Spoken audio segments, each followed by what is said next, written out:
ரெஸ்ட்டுக்குள்ள ஒரு வாழ்க்கை, ரெஸ்ட்ஃபுல்லான ஒரு வாழ்க்கை, ஸ்ட்ரெஸ்ஸான வாழ்க்கை இல்லை, ரெஸ்ட்டான வாழ்க்கை. அப்போ நீங்கள் ரெஸ்ட்டுக்குள்ளேயே இருந்துக்கிட்டு அதுக்குன்னு தூங்கிக்கிட்டே இருக்கிறதில்ல.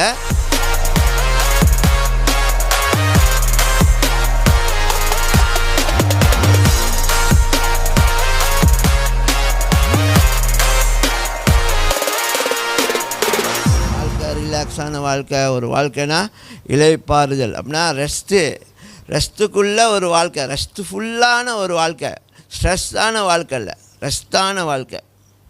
அப்போ நீங்கள் ரெஸ்ட்டுக்குள்ளேயே இருந்துக்கிட்டு அதுக்குன்னு தூங்கிக்கிட்டே இருக்கிறதில்ல. ஹலோ, ரெஸ்ட்னா தூங்கின இளைப்பாறுதலுக்குள்ளே நீங்கள் எப்போதுமே இருக்கீங்க.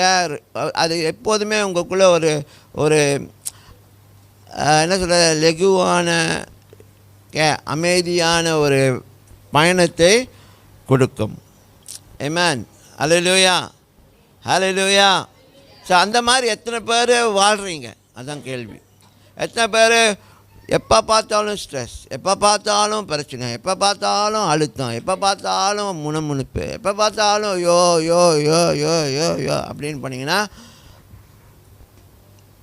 உங்களுக்குள்ளே என்னாச்சு?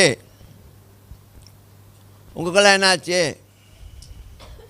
அந்த ரெஸ்ட்டுக்குள்ளே நீங்கள் இன்னும் வரலன்னு அர்த்தம். நீங்கள் ரெஸ்ட்டுக்குள்ளே வந்தீங்கன்னா என்ன தான் நடந்தாலும், என்ன தான் ஆனாலும் அதுக்கு மேலே தேவன் என்னது பொறுப்பாளர். அதுக்கு மேலே தேவன் பொறுப்பாளர். அதனால் நான் அதை குறித்து அழுத்தப்பட போகிறதில்ல அப்படின்னு சொல்லி நீங்கள் பாட்டுக்கு பேசாமல் போதும் நீங்கள் செய்கிற காரியங்களை செஞ்சு கொண்டே இருப்பீங்க. உங்களுக்கு வேண்டிய காரியங்கள் தானாக நடக்கும். உங்களுக்கு வேண்டிய பதில் வரும். உங்களுக்கு வேண்டிய அந்த சூழ்நிலை மாறும். எல்லாமே உங்களுக்கு சாதகமாக நடக்கும். நீங்கள் தேவனை நம்பியிருந்தால் உங்களுக்கு எல்லாமே உங்களுக்கு சகல காரியம் உங்களுக்கு சாதகமாக தான் நடக்கும். ஆமென்.